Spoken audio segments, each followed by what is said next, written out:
Welcome friends, मैं आपका स्वागत करता हूं पार्ट 2 में। अकाउंटेंसी पढ़ रहे हैं हम, क्लास 12th का सैम्पल पेपर है 2018-19 का। तो इसके अंदर हम पार्ट पढ़ेंगे आज 2। ठीक है, तो हमने पार्ट 1 में क्वेश्चन नंबर 6 तक जो था बहुत अच्छे क्वेश्चन डिस्कस किए थे। अब हम करने जा रहे हैं क्वेश्चन नंबर 7 डिस्कस। ठीक है, तो क्वेश्चन नंबर 7 में आपको पढ़ के दिखाऊंगा, साथ में इसे हम कोशिश करेंगे सॉल्व भी करने की। ठीक है, तो क्वेश्चन क्या है आप पढ़ लीजिए। तो क्वेश्चन है, कहता है कि ऑन अप्रैल 1 2018 1 अप्रैल 2018 को ए फर्म हैड असेट्स, एक फर्म के पास असेट्स था ₹1 लाख एक्सक्लूडिंग स्टॉक ऑफ ₹20,000। तो उनके पास असेट्स थे 1 लाख रुपए, उसमें स्टॉक के 20,000 अभी एक्सक्लूडिंग है यानी शामिल नहीं है। द करंट लायबिलिटी जो है वो 10,000 है। And the balance constituted partners capital account. आगे लिखा है कि जो if the normal rate of return is 8%, जो नॉर्मल रेट ऑफ रिटर्न है वो 8% है। The goodwill of the firm is valued at ₹60,000 at 4 year purchase of super profit, find the actual profit of the firm. तो जो goodwill है वो 60,000 है और वो भी 4 ईयर परचेज सुपर प्रॉफिट के आधार पर आपको actual profit of the firm निकालना है। ठीक है, तो इसको करना है आपको। तो पहले क्या करेंगे, हम टोटल असेट्स निकाल लेंगे। तो टोटल असेट्स निकालने के लिए हम ना वो जो असेट्स दिया था उसमें हम स्टॉक भी जोड़ लेंगे। तो टोटल असेट्स आ जाएगा 1,20,000। फिर हमें कैपिटल एम्प्लॉयड निकालना होता है जिसका फार्मूला होता है total assets minus current liability. तो 1,20,000 में से 10,000 घटाओगे 1,10,000 आ जाएगा। तो नॉर्मल प्रॉफिट आपको दिया था, नॉर्मल रेट ऑफ रिटर्न 8% था, तो कैपिटल एम्प्लॉयड का 8% कर देंगे तो नॉर्मल प्रॉफिट आ जाएगा 8,80,000, मतलब 8,800। फिर गुडविल कैसे निकालना था, तो सुपर प्रॉफिट गुना में नंबर ऑफ ईयर परचेज। और सुपर प्रॉफिट कैसे निकालते हैं, तो actual average profit minus normal profit. तो आपको गुडविल कितना दिया हुआ था, गुडविल दिया हुआ था आपको 60,000, तो यहाँ पर आप लिख देंगे 60,000। और सुपर प्रॉफिट आपको निकालना है और गुना में नंबर ऑफ ईयर परचेज 4 दिया था, तो आप यहाँ 4 लिख देंगे। और 4 और सुपर प्रॉफिट का फार्मूला बताया actual average profit minus normal profit. तो इस सुपर प्रॉफिट की जगह इन्होंने लिख दिया है average actual profit minus normal profit. फिर ये 4 से ये 60,000 कट जाएगा 15,000, तो बचेगा actual average profit minus normal profit. तो नॉर्मल प्रॉफिट आपने यहाँ निकाला था 8,800, तो यहाँ लिख देंगे। ये माइनस का है, इधर आके ऐड हो जाएगा, तो आपका एक्चुअल एवरेज एक्चुअल प्रॉफिट आ जाएगा, दोनों को ऐड कर देंगे तो 23,800 रुपये आ जाएगा। ठीक है, तो ये आपका आंसर हो जाएगा। तो पिछला क्वेश्चन उम्मीद करते हैं कि आपको समझ में आ गया होगा। उसके लिए आपको फार्मूले आने चाहिए। तो मैंने वीडियो बड़ी ना हो जाए इसलिए आपको सीधा सॉल्यूशन पे ही ले गया था। तो अगला क्वेश्चन करेंगे, जनधन बैंक, कोई जनधन बैंक है, an all India financial institute. तो ऑल इंडिया फाइनेंशियल इंस्टीट्यूट है, head of 10,000 12% debenture of ₹100 each. तो इनके पास 10,000 12% डिवेंचर हैं 100 रुपये वाले। आउटस्टैंडिंग एज एट 31 मार्च 2017। तो आउटस्टैंडिंग है इनकी 31 मार्च 2017 को।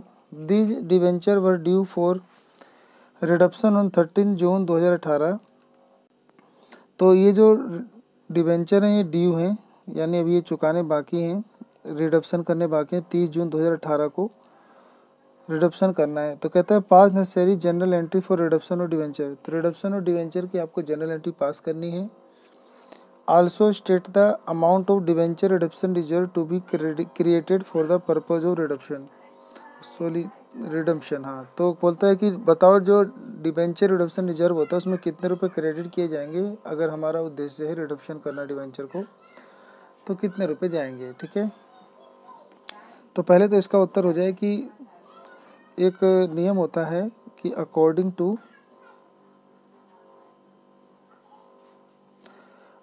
To section 71(4) of company act 2013 and rule 7B, rule 18 का sub part 7 sub part B of company rule 2014। तो लिखा है कि ऑल इंडिया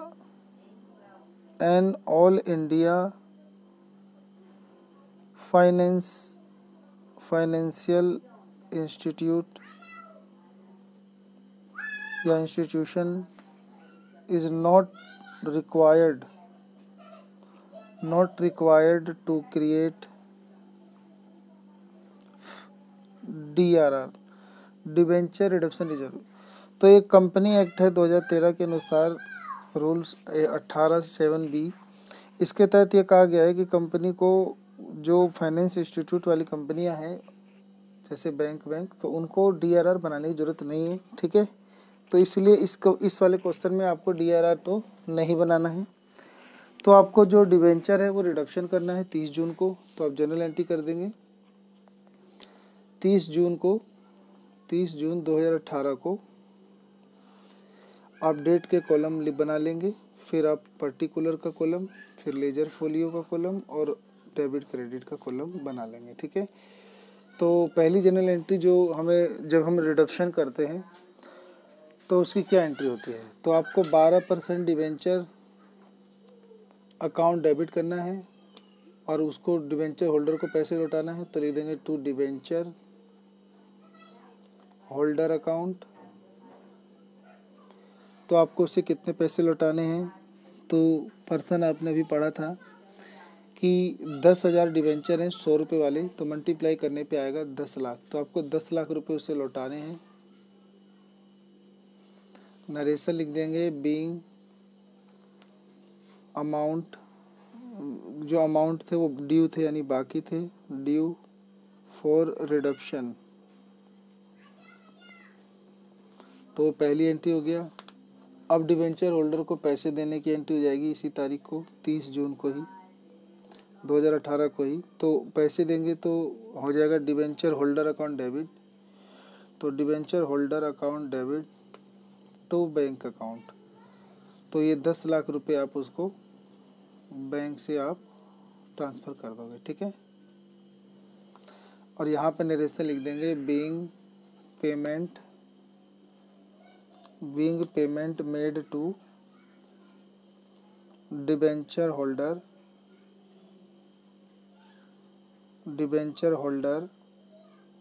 ऑन रिडम्पशन, ठीक है। और ये पूरा ब्रैकेट आप क्लोज कर दोगे। तो ये आपकी जनरल एंट्री हो गया। और DRR के बारे में ये कह दिया गया कि DRR नहीं बनाना है क्योंकि ये एक फाइनेंशियल इंस्टीट्यूट है यानी ऑल इंडिया फाइनेंस कंपनी है, ठीक है। तो इसलिए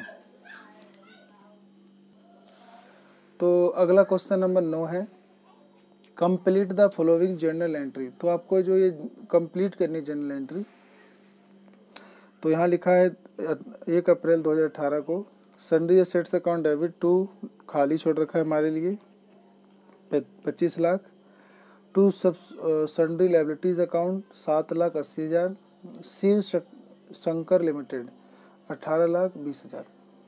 तो being Shiv Shankar limited was taken over by Parvati limited for a purchase consideration of rupees 18,20,000।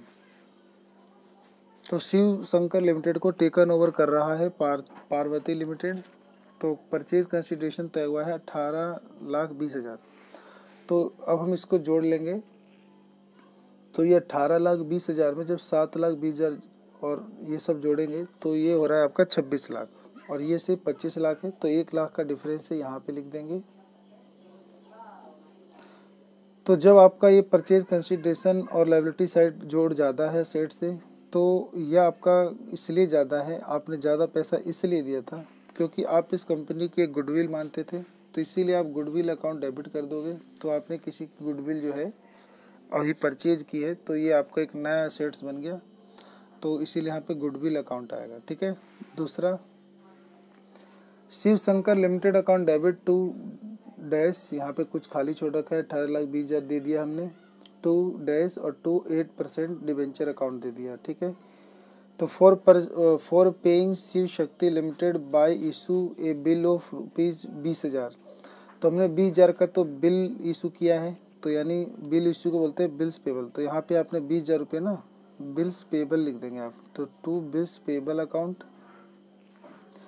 And the balance was paid by issue, आपने बैलेंस जो था वो पे किया है इशू ऑफ 8% डिवेंचर, 8% डिवेंचर 100 रुपये वाले डिस्काउंट पे आपने जारी किए हैं। तो यानी आपने डिस्काउंट की हानि उठाई है, तो हानि बढ़ने पे डेबिट होता है, तो यहाँ पे आप लिखोगे discount on issue of debenture account, ठीक है, डेबिट हो जाएगा, ठीक है।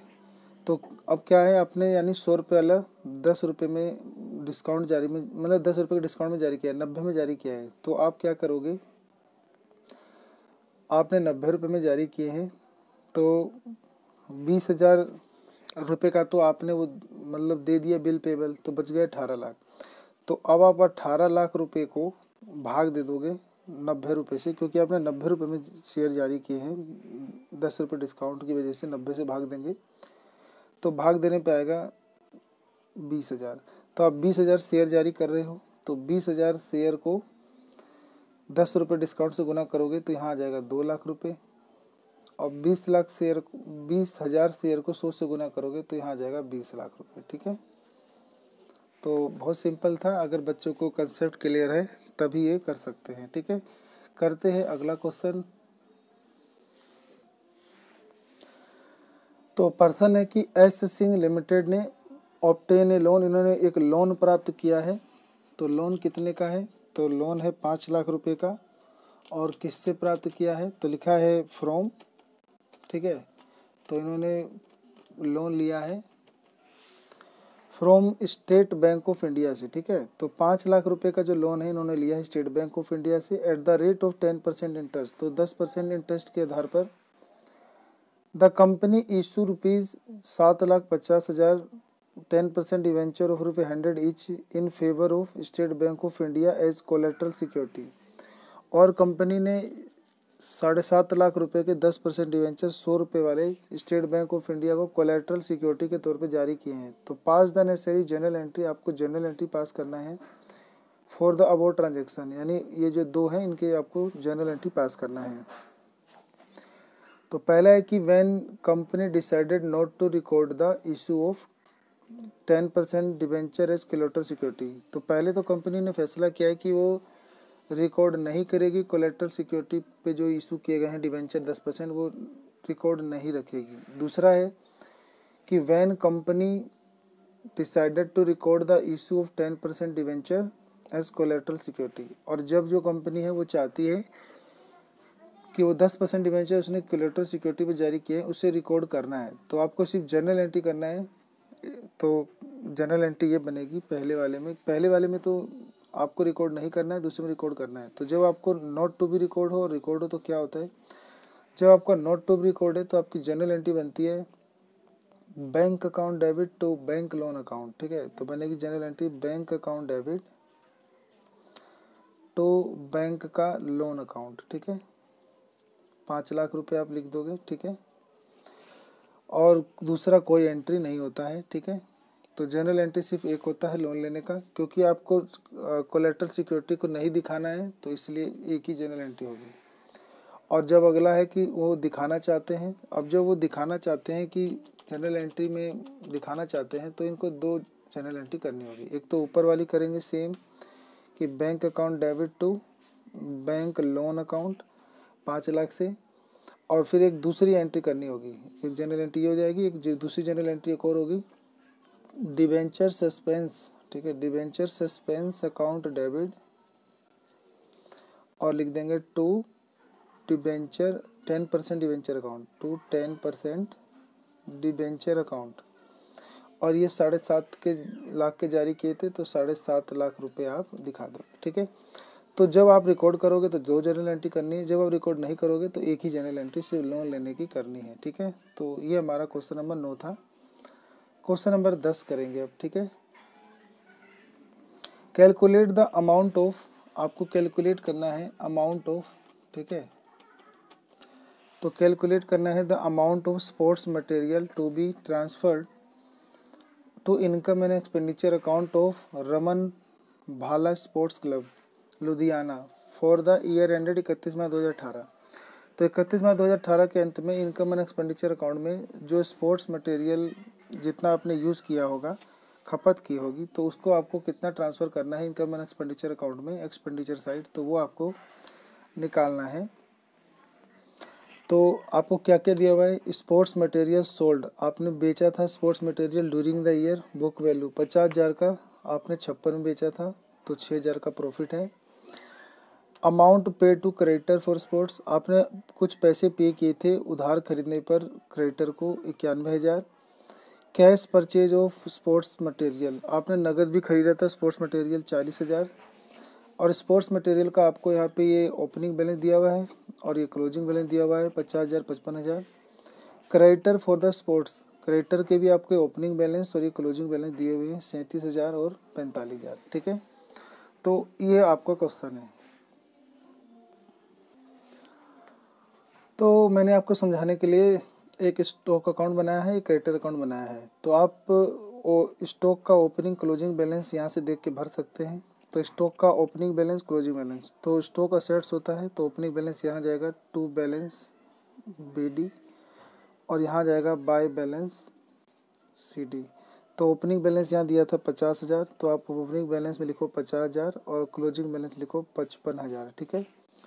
क्रेडिटर का भी आपको यहाँ देखो ओपनिंग और क्लोजिंग दिया हुआ है, तो ओपनिंग 17-18 है ये, तो ओपनिंग 17 क्लोजिंग 18। तो क्रेडिटर क्या होता है, लायबिलिटी, लायबिलिटी का क्रेडिट बैलेंस होते हैं। तो यहाँ पे आएगा opening balance by balance BD और यहाँ जाएगा टू बैलेंस CD, यहाँ क्लोजिंग बैलेंस आ जाएगा। तो यहाँ ओपनिंग बैलेंस आप लिख दोगे 37,000 रुपये, क्लोजिंग बैलेंस लिख दोगे आप 45,000 रुपये, ठीक है।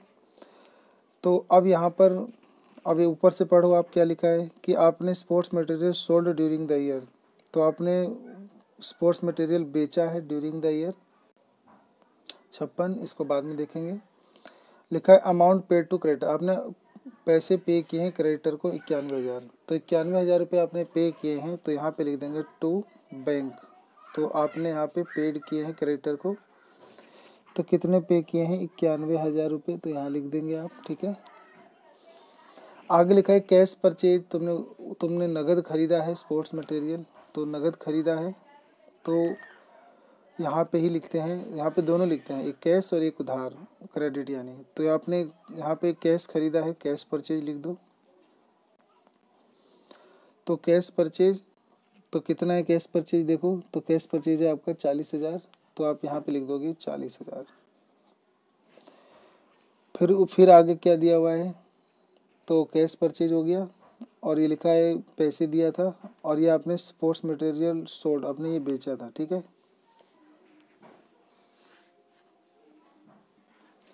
अब क्या करेंगे आप इसको जोड़ लेंगे, ठीक है। तो ये साइड ज़्यादा आ रहा है, ये साइड कम आ रहा है, ठीक है। तो ये साइड अगर आप जोड़ते हो तो ये आ रहा है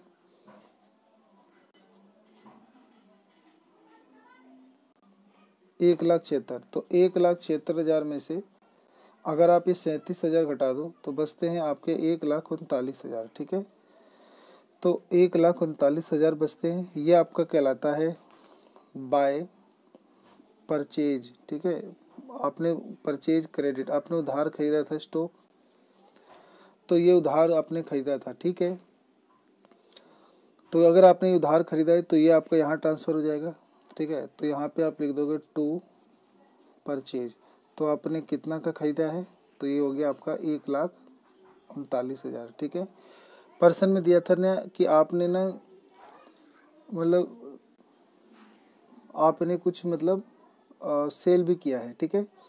तो यहाँ पे आप लिख दोगे टू सेल, तो आपने यहाँ पे सेल यानी बेचा है। तो पर्सन में देखो बोला है ना कि स्पोर्ट्स मटेरियल सोल्ड, आपने बेचा है 50,000 का सामान, 56 बेचा है। तो आपको ना यहाँ पे जो सेल करना है तो आपको यहाँ बुक वैल्यू लिखना होता है। ये नहीं कि आप 50 का सामान 56 बेच रहे तो 56 लिखोगे, यहाँ पे हमेशा बुक वैल्यू लिखते हैं। तो आप यहाँ 50,000 रुपये लिख दो, ठीक है। अब ये साइड जोड़ोगे और ये साइड जोड़ोगे तो ये सेट ज़्यादा आ रहा है 1,79,000, तो यहाँ भी लिख दोगे 1,79,000, मतलब 1,79,000 ठीक है। इसमें से आप ये 50 और 55 यानी 1,05,000 घटा दोगे तो बचता है आपका 84,000 ठीक है। तो ये आपका जो बैलेंस फिगर बचा है यही आपका जाता है इनकम एंड एक्सपेंडिचर में। तो लिख दोगे to income and expenditure account, या फिर इसे बोलते हैं स्पोर्ट्स मटेरियल कंज्यूम ठीक है। तो ये आपका बैलेंस फिगर है। तो ये आपका आंसर हो गया 84,000 रुपये, यही आपका ट्रांसफ़र हो जाएगा इनकम एंड एक्सपेंडिचर में। तो हम लिख देंगे कि 84,000 रुपये is transfer to income and expenditure account ठीक है। तो इनकम एक्सपेंडिचर अकाउंट में इतना ट्रांसफ़र होगा। तो ये हमारा आंसर हो गया ठीक है।